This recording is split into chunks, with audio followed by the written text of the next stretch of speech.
The Atlanta BeltLine project's plan was originally conceived in 1999 as a light rail public transportation project. Hey, let me ask you a question. What is this? Oh! Somebody! I'm so serious, bro. What the? Well, the debate continues tonight over whether to expand Atlanta's streetcar. Right now, the streetcar travels around downtown Atlanta and Auburn Avenue. But a recently greenlit proposal would have it travel along the Beltline towards Midtown.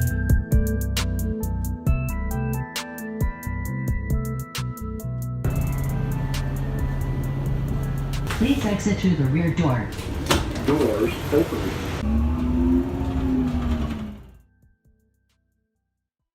Welcome to the Atlanta BeltLine episode number 2. Before I get too upset and lose track of the reason why I'm even making this video, let's briefly talk about the BeltLine Southwest Quadrant.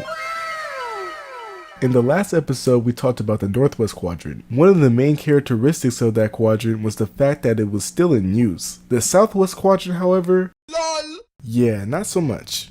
Of the 4 quadrants, the Southwest was the last to develop its portion of the Beltline. The earliest evidence of construction of the Southwest Quadrant was in 1905, when the Atlanta, Knoxville, and Northern Railway began construction of a rail yard in the upper portion of the quadrant. The Atlanta, Knoxville, and Northern Railway had been acquired and controlled by the Louisville and Nashville Railroad. By 1908, the Atlanta, Knoxville, and Northern Railway started running on the upper portion of the quadrant. Also during this time, the Atlanta, Birmingham, and Atlantic Railroad had tracks connecting to the Beltline. The Atlanta, Birmingham, and Atlantic... I know, bro. Stay with me. The Atlanta, Birmingham, and Atlantic Railroad would later be reconstructed into the Atlanta, Birmingham, and Coast Railroad. By 1910, the Louisville and Nashville Belt Railroad was also operating in the Southwest Quadrant. By 1926, this railroad would be controlled by the Atlantic Coast Railroad, a company that would eventually merge into the Louisville and Nashville Belt Railroad, and then much later, CXX. It should be noted that within that decade, CXX would end up owning the majority of the Beltline. However, decades later, I don't want to play with you anymore.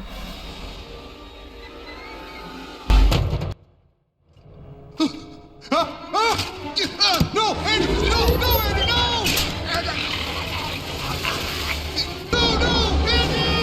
4 years later, in 2018, the city of Atlanta would purchase this section for $25.8 million in order to start construction on the Beltline. We making it out the trash can with this one.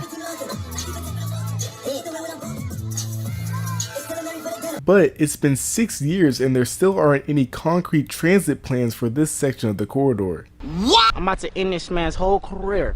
Boom, bam, bop, bada bop, boom, pow. When I was growing up, I used to visit the city of Atlanta around twice a year. I haven't been to Atlanta since 2016, which was 8 years ago. Wow. Anyways, here's a map of the MARTA system since I last visited. And here's a map of what it looks like today. Corporate needs you to find the differences between this picture and this picture. Okay, I already see one. Give him. Okay. They're the same picture. Yeah, Atlanta is like top 10 friends that peaked in high school. I mean, when you think about 1970s era metros in the US, you think about 3 metro systems: BART, the DC Metro, and MARTA. But how come MARTA has stagnated so much? I mean, yeah, they're getting some new rolling stock updates, but BART and the DC Metro have not only updated the rolling stock, but they've also been expanding their system too. Both of them opening their own rail expansions within the 2020s. The last MARTA expansion was almost 24 years ago. Let me put that in perspective for you and me. My entire life, this is all I've known and all I've ever seen. You can rename stations and color in the lines all you want, but this is still the same system. Now, when I heard about the Beltline project, I was extremely excited. I said, wow, finally Atlanta is going to be focusing on some rail projects. And let me put a lot of emphasis on rail projects. Atlanta has a couple BRT projects in the making, which let me just pull up a picture right here for you to see. Oh my God, bro. Oh, hell no, man. Shared lanes? Oh man, I swear, MARTA just makes you wanna... You tripping, bro. You tripping. First of all, I'm not even gonna begin with this right here, but these projects should be light rail or streetcar projects, but you know, let's keep the downtown loop streetcar as useless as we possibly can, I guess. Now, the plans for the Atlanta streetcar are not concrete at all, but the plans for the BeltLine corridor are still not that concrete. But you want me to show you them anyways? I'm gonna assume you said yes. Okay, I'm gonna show you both the northwest and the southwest quadrants because, yeah, somebody ran out of time last video and like, I don't know, I just didn't put it in. Starting in the northwest quadrant is a station at the Lindenberg Center. This is where BeltLine trains will connect to the MARTA red and orange line. After that, we get a great example of what I mean by non-concrete plans. MARTA still hasn't decided what alignment they want to use. After that, we go into the Seaboard Airlines BeltLine corridor. If you don't know what I mean by that, you'll have to check out the last video. Anyways, following the corridor, the next stop is Peachtree. If you're not from Atlanta, Peachtree is basically the main road of the city, and the road is mostly zoned for commercial uses. But other than that, there's some pretty neat residential density around this station. Closely after that, we get a stop at the Piedmont Hospital. I'm not gonna lie, stops like this really show how much potential this project has. I would say good job MARTA, but I won't, and you'll see why. Moving south along the corridor, the next stop is Northside. There's a couple office buildings around the station, but also a decent amount of apartment buildings. Closely after that, the next stop is Howell Mill. Now, because of this station's placement, it almost makes the least sense. And it would make the least sense if the alignment after the station was actually possible. Yeah, this main alignment between Marietta and Jefferson is literally impossible to do. The land used to be an old rail yard, but now it's owned by IBM, who seem to have turned the rail yard into a data center. Like I said, this is not happening. So that alternative alignment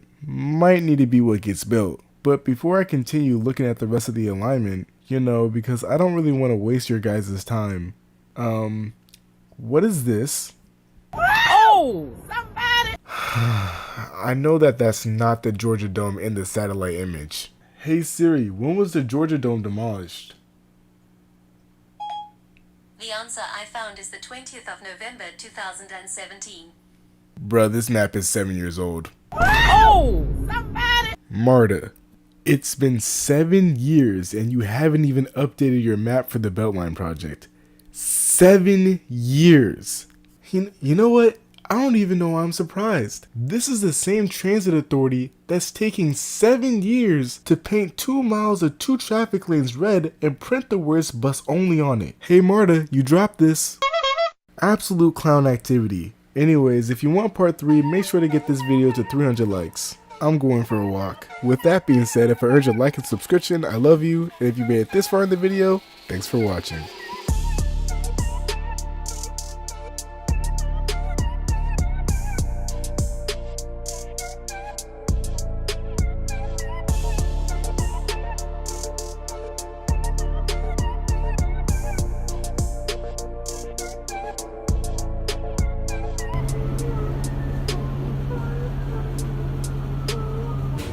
Doors open.